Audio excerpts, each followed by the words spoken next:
So I want to ask the Prime Minister about the extremely serious report by the Intelligence and Security Committee. It concludes that Russia poses an immediate and urgent threat to our national security and is engaged in a range of activities that include espionage, interfering in democratic processes and serious crime. The Prime Minister received that report 10 months ago. Given that the threat is described as immediate and urgent, why on earth did the Prime Minister sit on that report for so long? We've been taking the strongest possible action against Russian wrongdoing, orchestrating, I seem to remember, the expulsion of 130 Russian diplomats, 153 Russian diplomats around the world, while the right honourable gentleman opposite sat on his hands and said nothing, while the Labour Party parroted the line of the Kremlin when people in this country were poisoned at the orders of Vladimir Putin. The report was very clear that until recently the government's badly underestimated the Russian threat and the response it required. It's still playing catch-up. The government's taken its eye off the ball. Arguably, it wasn't even on the pitch. After this government's been in power for 10 years, how does the Prime Minister explain that? There is no country in the Western world that is more vigilant in protecting the interests of this country or the international community from Russian interference. And in fact, we are going further now, introducing new legislation to protect critical national infrastructure and to protect our intellectual property.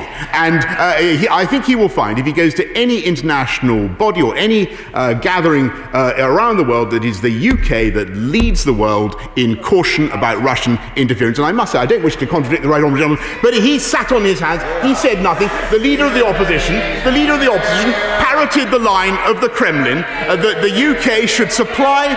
I didn't hear him criticise the then leader of the opposition. If he criticised the then leader of the opposition, then now is the time for him to set the record straight. I was absolutely clear in condemning what happened in Salisbury, not least because I was involved in bringing proceedings against Russia on behalf of the Litvinenko family. That is why I was so strong about it. And Mr. Speaker, I spent 5 years as Director of Public Prosecutions working on live operations with the security and intelligence services, so I'm not going to take lectures from the Prime Minister about national security. It's not before time.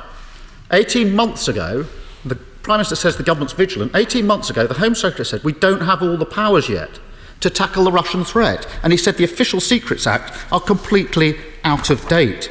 Other legislation's been passed in that 18-month period. This is about national security. Why has the government delayed so long in bringing forward this legislation?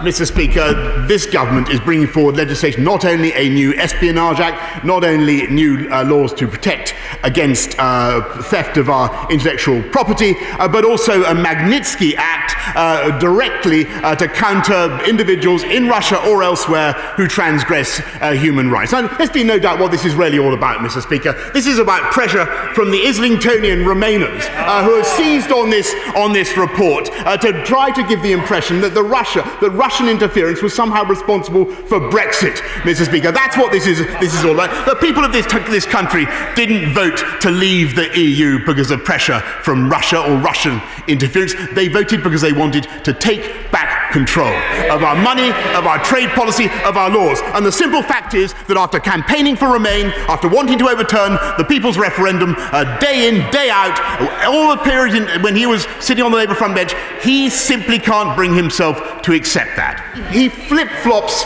from day to day, Mr. Speaker. One day he's in favour of staying in the EU. The next day he's willing to accept Brexit.